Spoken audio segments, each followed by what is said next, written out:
Antes de empezar, quiero invitarte a que te suscribas al canal y actives la campanita para no perderte ninguno de mis videos. Tu apoyo me motiva a seguir trayéndote más historias como esta.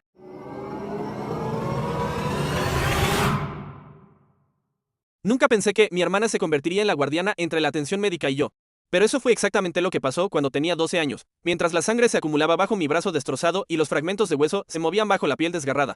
Mis padres estaban sentados abajo, escuchando la música de la fiesta de cumpleaños número 16 de Jessica, confiando por completo en su criterio por encima de mis gritos agonizantes. 3 pisos me separaban de la ayuda y mi hermana tenía todo el poder para decidir si mi radio hecho pedazos merecía la atención de un médico o si solo estaba siendo dramático otra vez. La tarde de octubre, en un suburbio de Minnesota, tenía ese frío punzante que avisaba de la llegada del invierno. Las hojas muertas crujían bajo mis zapatillas mientras arrastraba la escalera extensible hacia la parte trasera de la terraza de nuestro hogar de varios niveles. La fiesta de los dulces 16 de Jessica estaba programada para comenzar en 3 horas.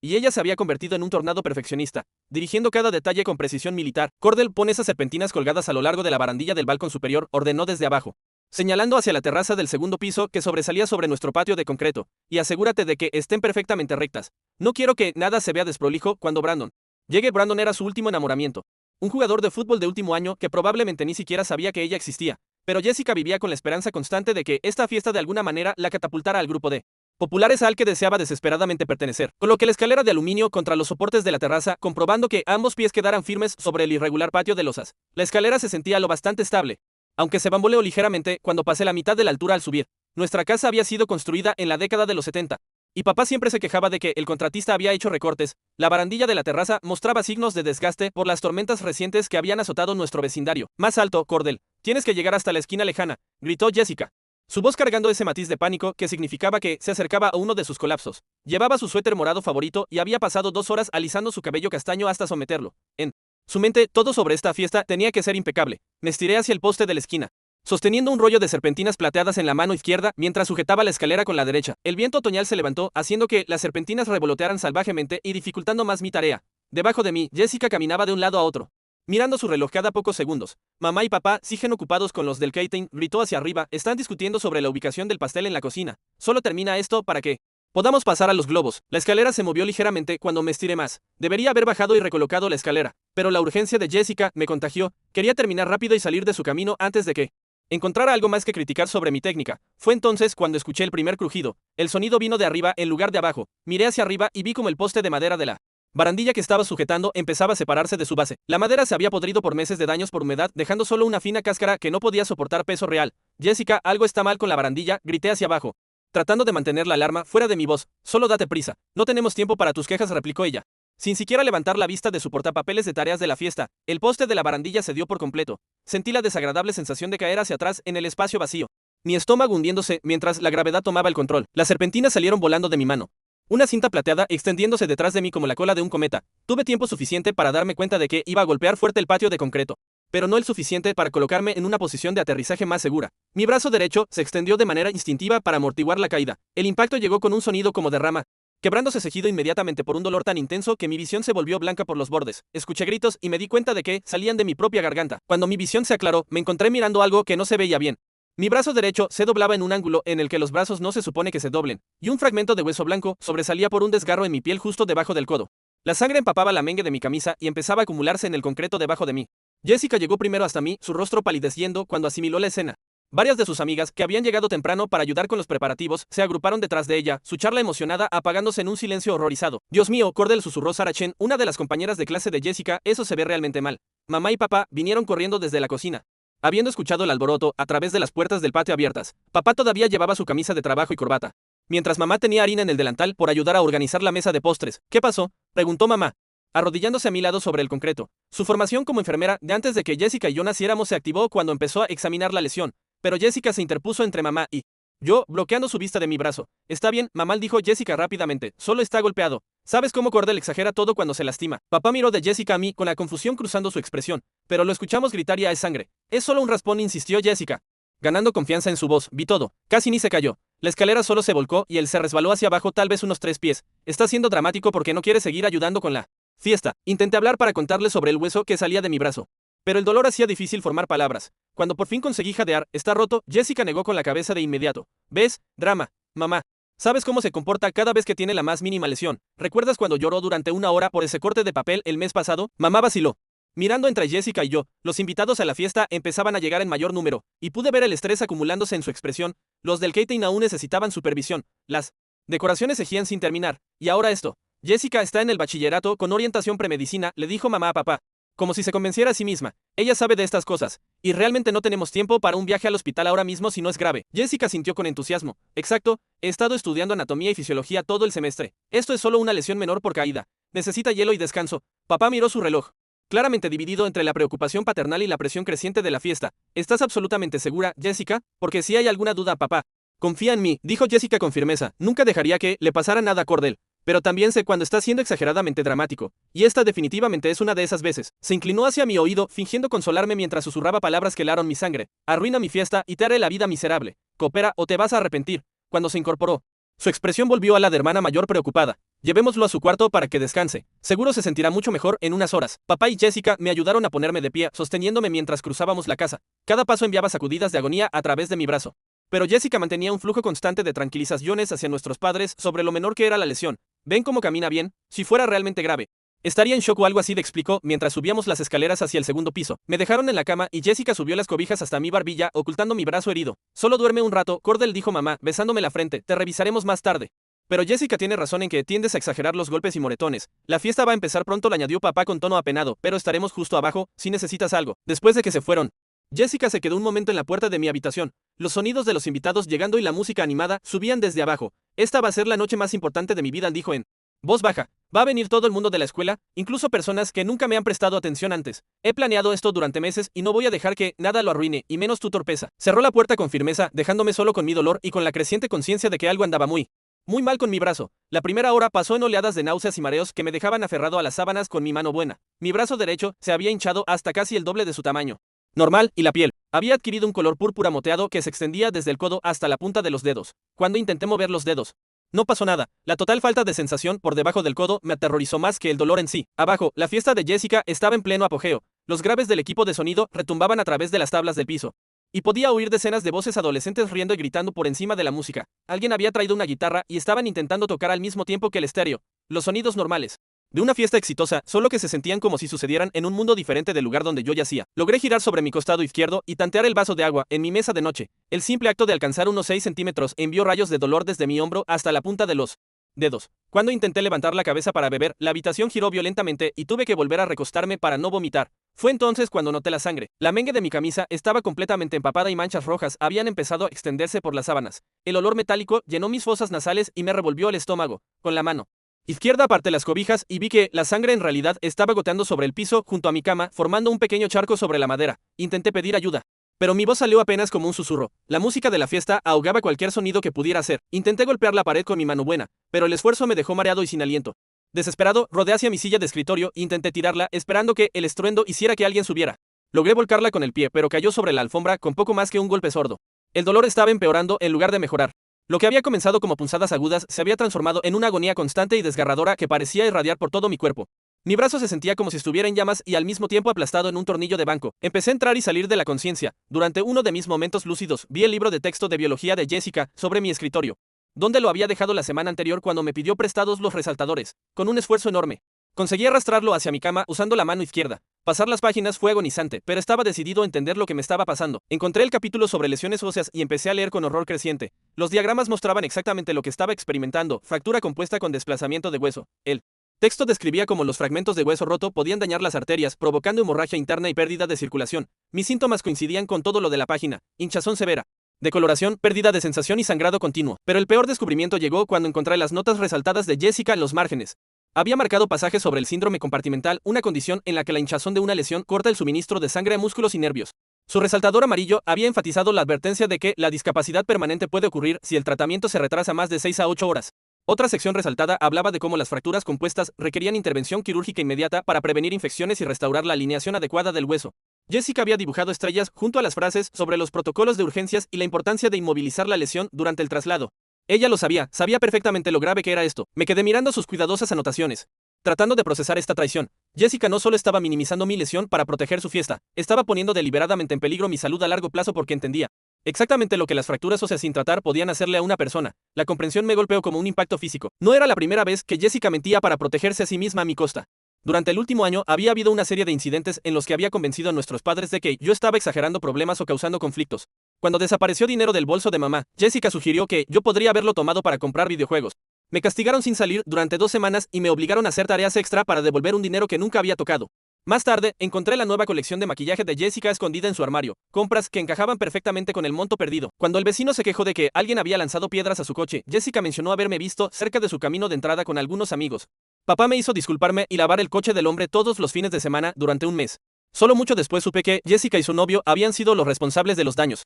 Cada vez, nuestros padres creían sin dudar la versión de Jessica. Ella era la hermana mayor responsable, la estudiante de honor, la que hacía voluntariado en el hospital y hablaba de convertirse en doctora. Yo era el hermano menor que a veces se metía en líos y no siempre pensaba antes de actuar. Pero esto era distinto. Esta vez, sus mentiras no solo me estaban metiendo en problemas, estaban poniendo mi salud en un peligro serio, mientras yacía allí aferrando su libro de texto.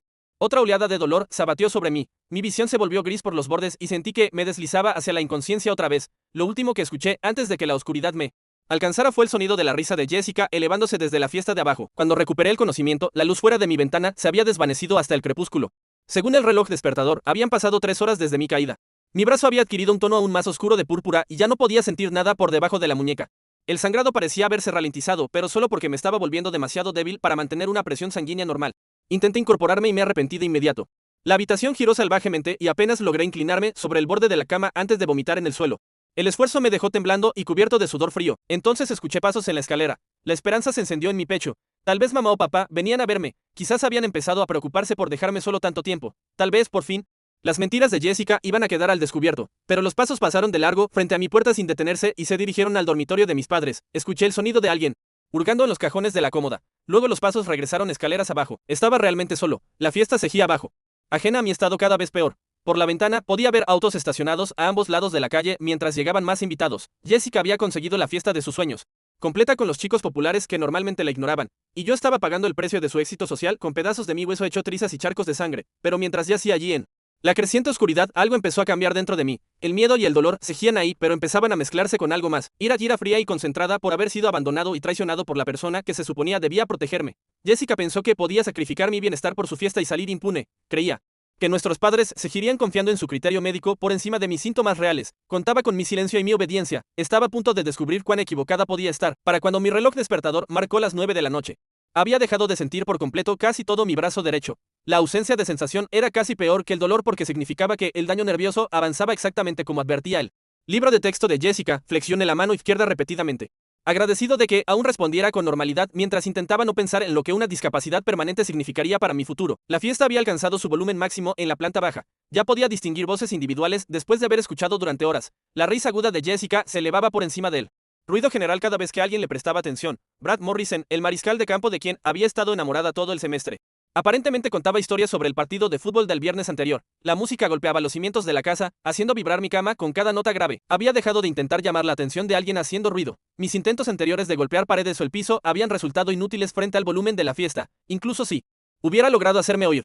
Jessica probablemente convencería a nuestros padres de que yo intentaba sabotear su celebración por celos, pero no estaba listo para rendirme del todo. Usando la mano izquierda, logré arrastrar mi mochila desde el lado de mi escritorio hasta la cama. Mis movimientos eran torpes y agotados, pero la determinación me mantenía en marcha. En el bolsillo delantero encontré mi teléfono celular, un modelo plegable básico que papá me había dado para emergencias a principios de ese año. El indicador de batería mostraba una sola barra, pero era suficiente para hacer una llamada. Lo abrí y miré el teclado, intentando decidir a quién contactar. El número de emergencias parecía la elección obvia, pero llamar traerían paramédicos, informes policiales y preguntas sobre por qué mis padres no habían buscado atención médica antes. El escándalo destruiría la reputación de nuestra familia en nuestro pequeño pueblo de Minnesota. El número de papá estaba guardado, pero él estaba abajo ocupándose de la logística de la fiesta y probablemente volvería a ceder ante la opinión médica de Jessica. El número de mamá también estaba, pero ella parecía completamente sobrepasada por los preparativos y no había cuestionado la evaluación de Jessica en absoluto. Estaba a punto de marcar emergencias cuando el teléfono se me resbaló de la mano debilitada y cayó de la cama.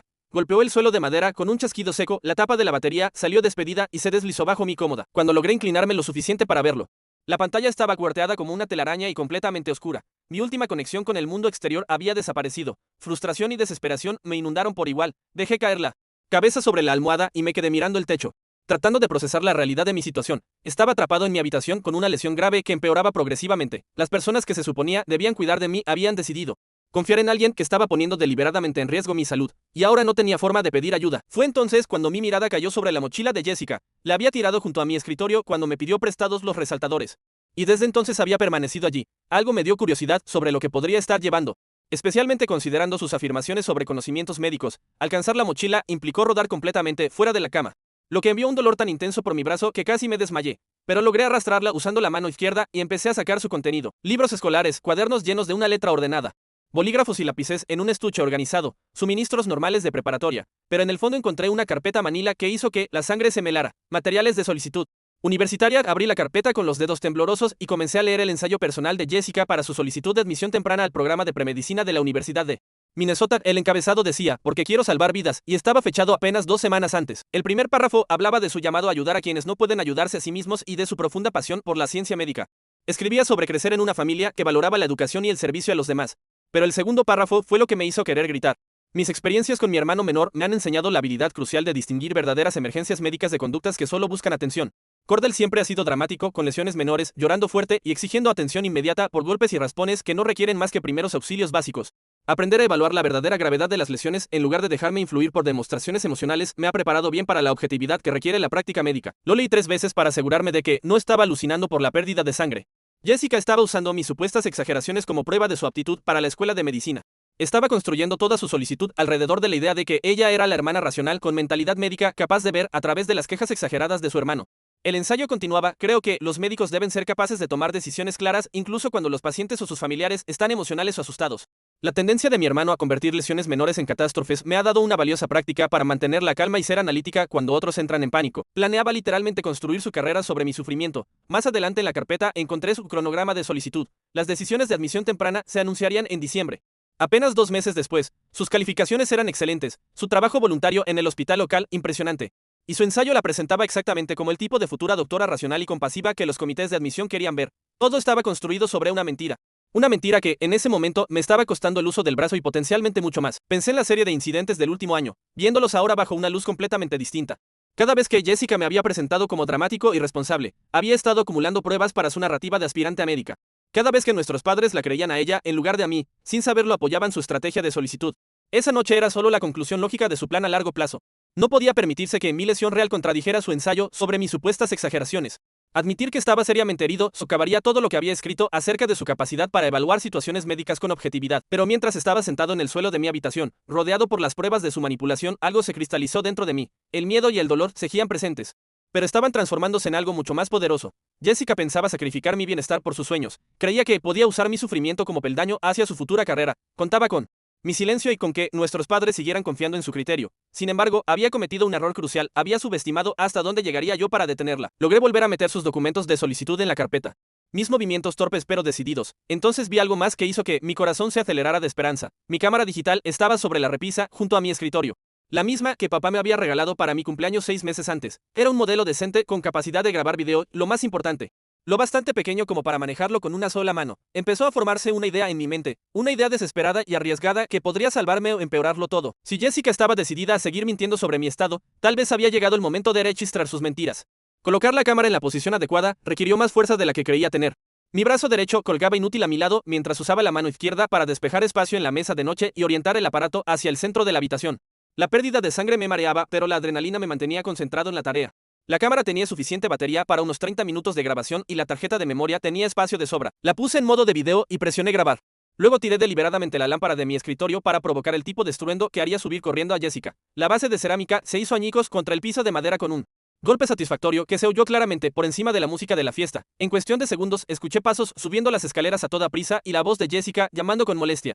Cordell, ¿qué estás haciendo allá arriba? La gente puede oír que estás siendo destructivo. Me coloqué en la cama, de modo que la cámara nos captara bien a los dos y esperé a que ella entrara. El corazón me golpeaba las costillas mientras me preparaba para obtener la confesión que lo revelaría todo. Jessica irrumpió por mi puerta con un atuendo distinto al de antes, un vestido azul brillante que había estado guardando para ocasiones especiales. Su maquillaje estaba perfecto y irradiaba la confianza que viene del éxito social. La fiesta iba claramente como ella había esperado. ¿Qué hiciste? Empezó a decir, pero se detuvo al ver la lámpara rota. En serio, Cordell, vas a destruir muebles solo porque no recibe suficiente atención. Creo que algo anda realmente mal.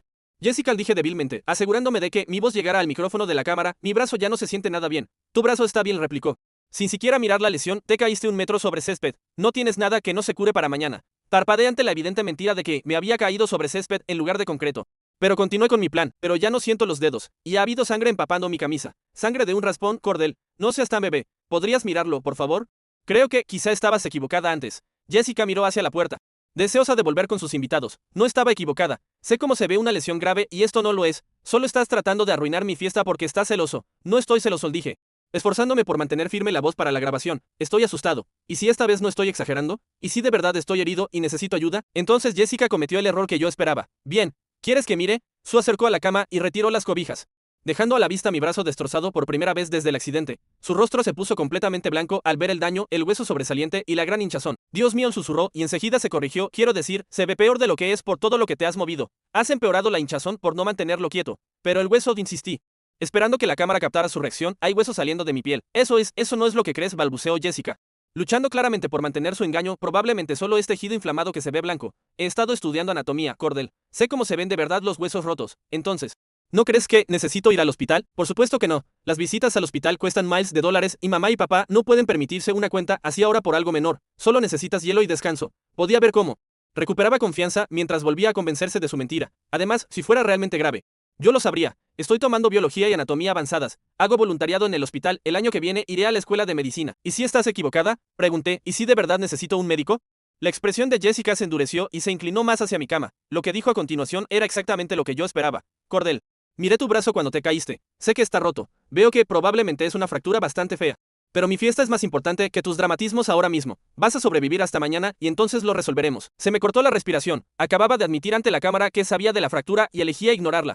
Sabes que está roto, repetí, asegurándome de que sus palabras quedaran claras en la grabación. Claro que lo sé, no soy tonta, pero los huesos rotos no matan a la gente de la noche a la mañana. Cordell, no te vas a morir por esperar 12 horas. Y esta fiesta solo pasa una vez. Se irguió, alisándose el vestido. Todas las personas importantes de la escuela están abajo ahora mismo. Brad Morrison habló conmigo 10 minutos sobre el baile de bienvenida. Katie Stevens me preguntó de dónde saqué el vestido. Esta es mi oportunidad de por fin ser alguien, en vez de solo la chica rara y lista. ¿Y si algo sale realmente mal con mi brazo?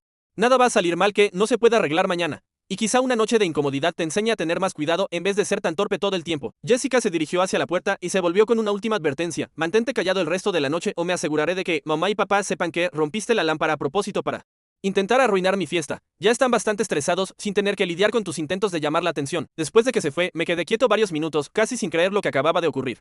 Jessica no solo había admitido que conocía mi hueso roto, sino que había dejado claro que estaba priorizando su fiesta por encima de mis necesidades médicas. Incluso insinuó que mi sufrimiento podría enseñarme una lección sobre ser más cuidadoso. Todo había quedado grabado en video. Conseguí detener la grabación con la mano izquierda y reproduje una parte para asegurarme de que el audio fuera claro. La voz de Jessica se escuchaba perfectamente, incluida su admisión sobre conocer la gravedad de mi lesión y su decisión de retrasar el tratamiento. Por primera vez en horas sentí algo distinto de dolor y miedo. Sentí esperanza, pero mientras yacía allí sosteniendo la cámara, comprendí que tener pruebas era solo el primer paso. Aún tenía que sobrevivir lo suficiente para usarlas. Y mi estado seguía deteriorándose. La habitación giraba cada vez que movía la cabeza y mi visión comenzaba a nublarse por los bordes. La fiesta continuaba abajo, ajena a lo que acababa de pasar. Jessica había regresado con sus invitados, segura de que sus mentiras seguirían protegiéndola. Creía haber manipulado la situación con éxito para servir a sus propios intereses, manteniéndome callado y obediente. No tenía idea de que todo estaba a punto de cambiar. Las siguientes 3 horas pasaron en una neblina de conciencia menguante y entumecimiento creciente. Iba y venía, a veces sobresaltándome cuando una risa especialmente fuerte o un pico de música subía desde la fiesta. Otras veces me hundía en un vacío gris en el que el dolor se volvía distante y irreal. Durante mis momentos lúcidos, mantenía la cámara cerca y revisaba la grabación una y otra vez para asegurarme de que la confesión de Jessica se oyera claramente. Su admisión de que sabía de mi hueso roto y estaba retrasando el tratamiento deliberadamente sería imposible de descartar o justificar para nuestros padres, pero empezaba a preocuparme no permanecer consciente lo suficiente como para mostrarles las pruebas. Mi brazo derecho había adquirido un tono alarmante de púrpura oscuro, casi negro en algunas zonas. Cuando intenté tocar mis dedos con la mano izquierda, no sentía absolutamente nada. La piel estaba fría y cerosa, completamente distinta a mi temperatura normal. Cerca de la medianoche, los sonidos de la fiesta comenzaron a apagarse. Escuché motores encendiéndose en la entrada y voces adolescentes despidiéndose. Grupos de invitados se marchaban por oleadas, con sus faros cruzando la ventana de mi dormitorio, mientras daban marcha atrás por la entrada y se dirigían a casa. Por fin, tras lo que pareció una eternidad, oí pasos en la escalera, varias pisadas avanzando con propósito.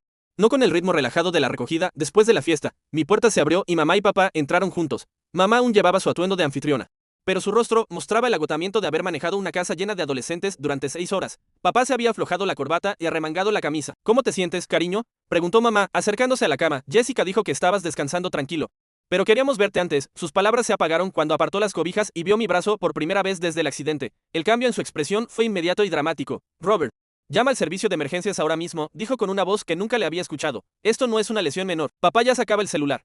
¿Qué les digo? Fractura expuesta, posible daño nervioso. Signos de síndrome compartimental. Diles que necesitamos una ambulancia de inmediato. Mientras papá hacía la llamada, mamá examinó mi brazo con cuidado. Sin tocarlo. Su formación de enfermera de hacía 20 años volvía mientras evaluaba mi estado. Cordell, cariño, lo siento tanto. Esto debió tratarse hace horas. ¿Puedes sentir algo en los dedos? Nada, susurré. Desde hace varias horas. Desde cuando tiene este color, empezó a oscurecerse como a las 8, quizá antes. El rostro de mamá se puso pálido. 6 horas. Dios mío. Robert, diles que llevamos un retraso de 6 horas en tratar una fractura expuesta. Se volvió hacia mí. Con la voz suave pero urgente. ¿Por qué no pediste ayuda, cariño? ¿Por qué no hiciste más ruido? Era mi momento. Con los dedos temblorosos logré coger la cámara junto a mi almohada. Intenté pedir ayuda al dije, pero Jessica les dijo que no era grave. Grabé lo que dijo cuando subió aquí. Mamá y papá se miraron. ¿Cómo que lo grabaste? Preguntó papá. Presioné reproducir y subí el volumen. La voz de Jessica llenó mi habitación, nítida e innegablemente incriminatoria. Cordell, miré tu brazo cuando te caíste. Sé que está roto. Veo que probablemente es una fractura bastante fea, pero mi fiesta es más importante que tus dramatismos ahora mismo. La mano de mamá voló a su boca. Papá dejó de caminar de un lado a otro y se quedó mirando la cámara. Paralizado, la grabación siguió con la voz de Jessica, explicando que los huesos rotos no matan de la noche a la mañana y que no quería que nada arruinara su oportunidad de ser popular. Su comentario final sobre mi incomodidad enseñándome una lección se oyó claramente por los altavoces del aparato. Cuando terminó, mis padres guardaron silencio, atónitos. No puedo creer, empezó mamá, luego negó con la cabeza, es decir, lo escuché, pero no puedo creer que, Jessica, hay más, dijo papá en voz baja, metiendo la mano en el bolsillo interior de su chaqueta. Robert, enséñaselo. Papá sacó una pequeña grabadora digital. Del tipo que se usa para reuniones o entrevistas. Hemos estado grabando conversaciones en las áreas comunes de la casa durante los últimos 2 meses. Cordell, empezamos porque el dinero desaparecía y no podíamos averiguar quién era el responsable. Pulsó reproducir y escuché de nuevo la voz de Jessica. Pero era una conversación distinta. Mamá es tan fácil de engañar, decía Jessica. Solo le dije que vi a Cordell cerca de su bolso y enseguida dio por hecho que se había llevado los $20. A él lo castigaron y yo pude comprar el brillo labial que quería. Otra voz respondió, la reconocí como su amiga Amanda. ¿No te hace sentir mal? Poner a tu hermano en problemas por algo que no hizo, la verdad. No, Cordell siempre ha sido el preferido. Mamá y papá creen que es tan inocente y dulce. Ya era hora de que aprendiera lo que se siente tener consecuencias. Papá adelantó a otra grabación. De solo 3 semanas antes. No puedo creer que el vecino se lo tragara, decía Jessica. Solo mencioné que vi a Cordell y a sus amigos cerca del coche y de repente es culpa de Cordell que alguien le tirara piedras. Paso 4. Fines de semana lavando ese coche por un daño que hice yo. ¿Tú le tiraste piedras al coche del señor Peterson? Preguntó Amanda. Taylor y yo estábamos aburridos después de clases, pero Cordell resultó un chivo expiatorio conveniente. Mamá y papá siempre me creen a mí antes que a él. De todos modos, mis padres se veían destrozados mientras escuchaban a su hija hablar con tanta facilidad de cómo manipulaba la dinámica familiar. ¿Cuánto hay? Pregunté débil. Horas, respondió mamá. Casi en un susurro, tenemos grabaciones de Jessica mintiendo sobre decenas de incidentes en los últimos 2 meses. Hemos estado tratando de averiguar cómo confrontarla. Papá añadió. Sospechamos que algo iba mal cuando las historias sobre ti nunca terminaban de encajar. Pero Jessica era tan convincente y siempre tenía explicaciones para todo. El sonido de la sirena de la ambulancia acercándose interrumpió nuestra conversación. En cuestión de minutos. Los paramédicos estaban en mi habitación preparándome con eficiencia para el traslado y bombardeando a mamá con preguntas sobre mis síntomas y el retraso en el tratamiento. 6 horas es un tiempo significativo para este tipo de lesión, explicó el paramédico principal mientras me colocaban en la camilla. Podríamos estar ante un daño nervioso permanente, sin duda. Ante una cirugía de emergencia. Al bajarme por las escaleras, Jessica apareció en el pasillo con pijama, finalmente sin el maquillaje de la fiesta. Asimiló la escena con creciente alarma. ¿Qué pasa? Cordell está bien. La respuesta de mamá fue fría como el hielo. Jessica, no digas ni una palabra más. Hablaremos de tu comportamiento cuando volvamos del hospital. ¿Mi comportamiento? No entiendo. Escuchamos la grabación. Jessica, sabemos que mentiste sobre la lesión de Cordell para proteger tu fiesta. El rostro de Jessica se volvió blanco. ¿Qué grabación? Papá levantó los 2 aparatos. Todas. Mientras los paramédicos me cargaban en la ambulancia, alcancé a ver a Jessica de pie en el umbral de la casa. Con la máscara de confianza finalmente resquebrajada al darse cuenta de que sus mentiras habían sido descubiertas. Por primera vez en años. Se veía como lo que realmente era, una adolescente asustada que se había metido muchísimo más allá de sus límites, pero no sentí simpatía por ella mientras las puertas de la ambulancia se cerraban y partíamos hacia el hospital. La justicia por fin empezaba. La sala de urgencias del Hospital General de Minneapolis se convirtió en un torbellino de caos controlado. En cuanto llegamos, el personal médico rodeó mi camilla, evaluando mi estado con la clase de eficiencia urgente que confirmaba lo grave que se había vuelto mi situación. Fractura expuesta del radio y cúbito derechos con 6 horas de retraso en el tratamiento. El paramédico informó a la médica de turno. El paciente refiere pérdida completa de la sensibilidad por debajo del codo desde hace aproximadamente 4 horas. La doctora Harris, una mujer de unos 40 años con el cabello encanecido y ojos amables, le dio un vistazo a mi brazo y de inmediato empezó a ordenar pruebas y preparativos. Quiero radiografías, análisis de sangre y preparar el quirófano 3 para una cirugía de reducción de emergencia. La presión en este compartimento es crítica. Mientras me llevaban en la camilla hacia el área de imágenes, la doctora Harris caminaba a mi lado. Cordell, necesito que entiendas que el retraso en el tratamiento ha hecho que esta lesión sea mucho más grave de lo que debería, dijo. Vamos a hacer todo lo posible, pero podría haber efectos permanentes. ¿Qué tipo de efectos? Preguntó mamá con la voz tensa de preocupación. Posible daño nervioso que afecte el control fino de los movimientos. Disminución de fuerza y movilidad en el brazo. No sabremos el alcance completo hasta que entremos y veamos con qué nos enfrentamos. Las siguientes horas se desdibujaron en una neblina de preparación preoperatoria, anestesia y sonidos lejanos de equipos médicos, cuando por fin desperté en la sala de recuperación. Mi brazo derecho estaba rodeado por un complejo dispositivo de fijación externa que parecía sacado de una película de ciencia ficción. Papá estaba sentado junto a mi cama, con el aspecto de quien ha envejecido 10 años en una noche. ¿Cómo te sientes, hijo? Cansado. Pero el brazo ya no me duele. Es la medicación para el dolor, explicó. La doctora Harris dijo que la cirugía salió mejor de lo esperado. Deberías recuperar la mayor parte de la función del brazo. Aunque te tomará meses de fisioterapia. Mamá apareció en la puerta con café en la mano y un cansancio enorme en el rostro. La trabajadora social quiere hablar con nosotros cuando te sientas con fuerzas, Cordell. Lo que te pasó esta noche se considera negligencia médica y tienen que presentar un informe. Durante la siguiente hora, relaté toda la noche a la señora Peterson, una trabajadora social amable pero minuciosa que documentó cada detalle del comportamiento de Jessica. Cuando le mostré la grabación de video, su expresión se volvió cada vez más sombría. Esto es una puesta en peligro deliberada, dijo tras revisar las pruebas. Tu hermana reconoció la gravedad de tu lesión y eligió negar la atención médica por razones sociales. Eso no es solo rivalidad entre hermanos ni un error de juicio. Es un problema muy serio. ¿Qué va a pasar ahora?, preguntó papá. Vamos a hacer entrevistas por separado a todos los miembros de la familia, dada la evidencia. Probablemente habrá consecuencias para Jessica más allá de la disciplina familiar. La trabajadora social tenía razón. Durante la semana siguiente, mientras yo me recuperaba en el hospital, el mundo de Jessica empezó a desmoronarse de maneras que ninguno de nosotros había previsto. La orientadora escolar, la señora Rodríguez, convocó a mis padres a una reunión después de que la señora Peterson compartiera sus conclusiones iniciales. Durante ese encuentro, surgieron patrones inquietantes que iban mucho más allá de lo que habíamos descubierto en casa. He estado revisando el expediente académico de Jessica a la luz de estas nuevas preocupaciones, explicó la orientadora. Varios profesores habían expresado sospechas sobre su trabajo que antes no habíamos relacionado. Extendió ejemplos de las tareas de Jessica junto a muestras de mis trabajos del año anterior.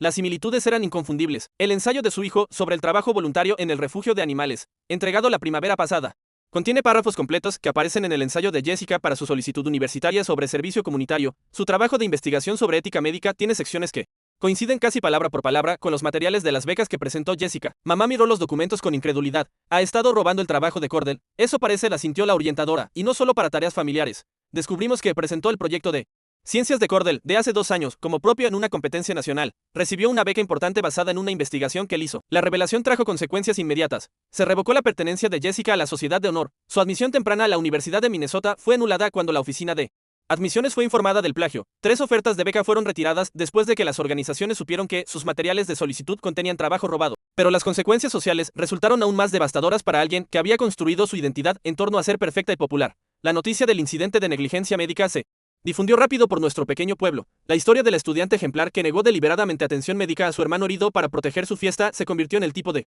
escándalo del que se habla en las filas del supermercado y en las cafeterías. Las amigas de Jessica empezaron a distanciarse cuando supieron la verdad. Brad Morrison, el jugador de fútbol al que ella quería impresionar, declaró públicamente que lo que había hecho era enfermizo y retorcido. El grupo de populares al que deseaba unirse no quería tener nada que ver con alguien capaz de un comportamiento tan cruel. A Jessica le dolió sobre todo perder de inmediato su puesto de voluntaria en el hospital.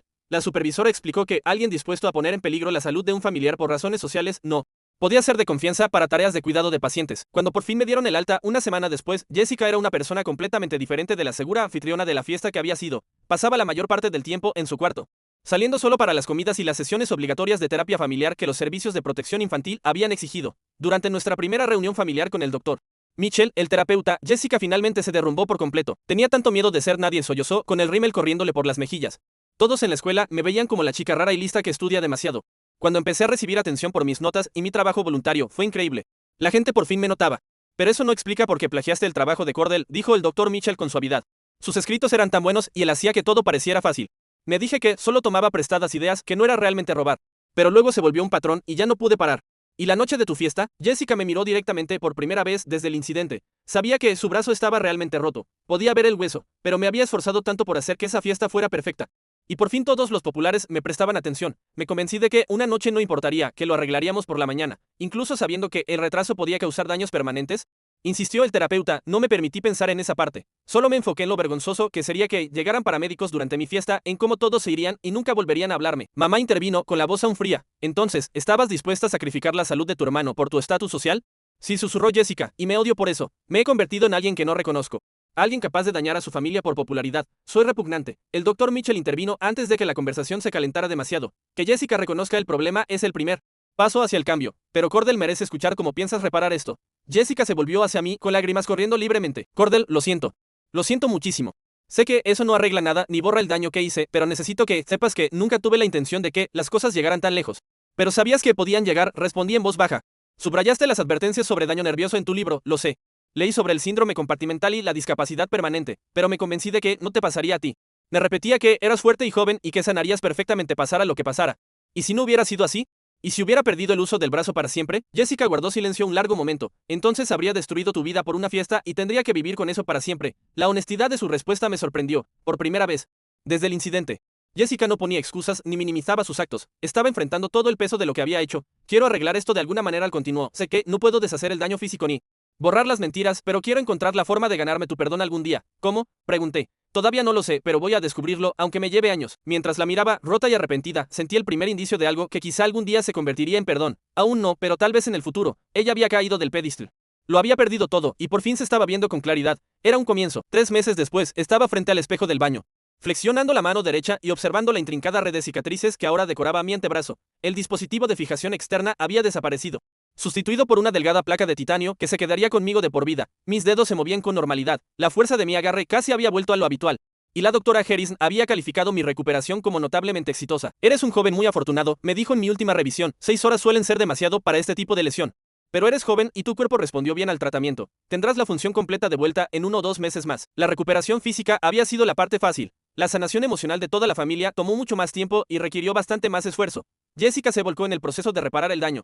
Con la misma intensidad que antes había dedicado a mantener su imagen perfecta, empezó confesando su plagio a todas las instituciones que le habían otorgado reconocimientos basados en trabajo robado, devolviendo dinero de becas y renunciando a honores académicos que no le correspondían. Más importante aún, se matriculó en un instituto comunitario y empezó a estudiar para convertirse en trabajadora social en lugar de perseguir la medicina. Su experiencia con la manipulación y las mentiras, explicó, le había dado una comprensión profunda de cómo las dinámicas familiares pueden volverse tóxicas. Quiero ayudar a chicos que estén siendo manipulados o descuidados, me dijo en una de nuestras sesiones. Ahora entiendo lo que se siente al ser impotente cuando alguien en quien confías te está haciendo daño. La transformación no fue inmediata ni completa. Hubo tropiezos y conversaciones difíciles, momentos en los que afloraban viejos patrones de conducta y había que enfrentarlos.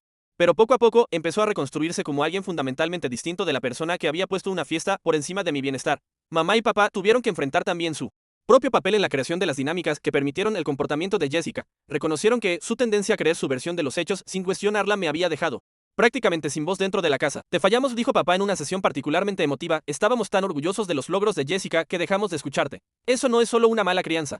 Es una crianza peligrosa. Implementaron nuevas reglas para resolver conflictos familiares que exigían evidencias y múltiples perspectivas antes de castigar o desestimar a alguien. Más importante aún, empezaron a tratar mis opiniones y experiencias como igual de válidas que las de Jessica, sin importar la diferencia de edad o de rendimiento académico. La trabajadora social, la señora Peterson, siguió supervisando a nuestra familia durante 6 meses para asegurarse de que los cambios fueran auténticos y duraderos. Su informe final señalaba mejoras significativas en la dinámica y la comunicación familiar. Sin embargo, quizá la parte más significativa de mi recuperación vino de un lugar inesperado. 6 meses después del incidente, recibí una carta de la oficina de admisiones de la Universidad de Minnesota. Jessica había incluido mis datos de contacto cuando confesó su plagio, y la universidad quería ofrecerme admisión temprana a su programa de honores basándose en el trabajo original que ella había robado. Tus ensayos e investigaciones demuestran precisamente el tipo de pensamiento original y base ética que buscamos en nuestros estudiantes, decía la carta. Sería un honor que te unieras a nuestra comunidad. Yo apenas cursaba el 2.º año de preparatoria, pero me ofrecían la posibilidad de saltarme el 3.º y el 4.º e iniciar la universidad de inmediato. La ironía no se me escapaba, el intento de Jessica de robar mi futuro había terminado, acelerándolo. Tras hablarlo con mi familia y mis orientadores, decidí terminar la preparatoria de manera normal pero aceptar la garantía de admisión para el año siguiente. Quería tiempo para procesar por completo lo ocurrido y seguir construyendo una relación más sana con Jessica. Esa decisión resultó acertada. Durante los meses restantes de mi 2.º año, Jessica y yo aprendimos lentamente a ser hermanos de nuevo, más que rivales. Ella me ayudó con la preparación para la universidad, compartiendo hábitos de estudio y habilidades de organización que la habían hecho exitosa antes de perder el rumbo. Siempre estuve muy celosa de lo naturalmente inteligente que eres, confesó en una de nuestras sesiones de estudio. Escribir e investigar te salen tan fácil. Yo tengo que trabajar el doble para la mitad del reconocimiento. Me convencí de que usar tu trabajo solo equilibraba la balanza. Pero así no funciona la justicia, respondí. Tomar el trabajo de otra persona no te hace más lista, solo te convierte en ladrona. Lo sé ahora, creo que en el fondo siempre lo supe. Pero me engañé porque quería triunfar a toda costa. Esas conversaciones honestas se convirtieron en la base para reconstruir nuestra relación. Jessica aprendía a valorar sus propias capacidades en lugar de robar las mías, mientras yo aprendía a defenderme en vez de aceptar en silencio el maltrato. Cuando me gradué de la preparatoria, un año después, Jessica había terminado su primer año en el instituto comunitario con un promedio perfecto de 4/4, ganado con su propio esfuerzo. También había empezado a hacer voluntariado en una organización local que apoyaba a menores de familias disfuncionales. Ayudar a otros chicos que se sienten impotentes me ha hecho ver el daño que te hice, me dijo en mi fiesta de graduación. No te pido que olvides lo que pasó, Pero espero que algún día puedas ver que me he convertido en alguien diferente. Ya lo veo, le respondí. La persona que me hizo daño aquella noche era alguien en quien te habías convertido para aparentar. Esta persona, la Jessica real, es alguien a quien puedo respetar. Seguíamos teniendo momentos difíciles. A veces reaparecían viejos comportamientos y había que afrontarlos. Pero habíamos aprendido a comunicarnos con honestidad y a resolver los conflictos sin manipulación ni mentiras. Cuando empecé la universidad ese otoño, Jessica me llevó al campus y me ayudó a instalarme en el dormitorio. Estoy orgullosa de ti, dijo cuando terminamos de desempacar. No solo por entrar en una gran universidad, sino por haber tenido el valor de defenderte aquella noche. Salvaste tu propia vida al grabar esa conversación. Estaba aterrorizado, lo admití, pensé que podría morir en mi cuarto mientras todos seguían de fiesta abajo, pero no te rendiste. Encontraste la forma de luchar incluso cuando estabas indefenso. Eso es verdadera fortaleza. Mirando atrás ahora, 5 años después, puedo ver aquella noche como el momento en que aprendí una de las lecciones más importantes de la vida. A veces, las personas más cercanas a nosotros son las que más pueden herirnos, pero siempre tenemos el poder de defendernos si estamos dispuestos a ser valientes. La traición de Jessica me enseñó que el amor sin honestidad no es amor real. Las relaciones familiares auténticas exigen respeto mutuo, un cuidado sincero por el bienestar del otro, no solo ni recuerdos compartidos. Pero quizá lo más importante que aprendí es que la justicia no siempre llega de fuentes externas. A veces tenemos que crearla nosotros mismos, negándonos a aceptar el maltrato y exigiendo algo mejor a quienes dicen amarnos. Jessica está terminando ahora su carrera en trabajo social y ha sido aceptada en un posgrado. Todavía carga con las consecuencias de sus decisiones de aquella noche. Las becas perdidas y la reputación dañada que la acompañará durante años, pero también se ha convertido en alguien verdaderamente comprometido con ayudar a otros y reparar su conducta pasada. Nuestra relación no es perfecta, pero es honesta. Hemos aprendido a discrepar sin manipulación, a apoyarnos sin justificar comportamientos dañinos y a exigirnos responsabilidad mutua, ofreciendo perdón cuando realmente se ha ganado. Las cicatrices de mi brazo se han desvanecido, pero nunca del todo. Son un recordatorio permanente de lo que puede acontecer cuando dejamos que otros silencien nuestra voz y minimicen nuestro dolor. Pero también me recuerdan que sobreviví a algo que pudo haberme quebrado y que encontré la fuerza para luchar cuando más importaba. A veces la gente me pregunta si me arrepiento de haber grabado aquella conversación con Jessica o de haber expuesto sus mentiras. La respuesta es siempre no. Esa grabación no solo salvó mi brazo, salvó a toda nuestra familia de seguir por un camino de disfunción y negación. La verdad puede doler, pero es la única base sobre la que se pueden construir relaciones genuinas. Y a veces lo más amoroso que se puede hacer por alguien es negarse a apoyar su conducta dañina, incluso cuando esa persona es de la familia. La noche que pasé con el brazo destrozado esperando mientras la fiesta de mi hermana continuaba debajo de mí fue la peor experiencia de mi infancia, pero también fue la noche en que aprendí a defenderme y exigir el trato que merecía. Esa lección me ha servido en todas las áreas de mi vida desde entonces. ¿Alguna vez has tenido que enfrentarte a alguien a quien querías porque su comportamiento te estaba haciendo daño a ti o a otros? ¿Cómo encontraste el valor para decir tu verdad aun cuando resultaba difícil? Me encantaría conocer tus historias en los comentarios. A veces compartir nuestras experiencias de superar la manipulación o la traición puede ayudar a otros a reconocer patrones similares en sus propias vidas. Si esta historia resonó contigo, considera darle me gusta a este video y suscribirte para escuchar más relatos reales sobre resiliencia y justicia. Compartir estas vivencias ayuda a crear una comunidad en la que la gente se sienta menos sola en sus luchas. Gracias por escuchar mi historia y por ser parte de esta comunidad. Recuerda que tu voz importa. Tu dolor es válido y siempre merece ser escuchado y respetado. Mantente fuerte y nos veremos en el próximo.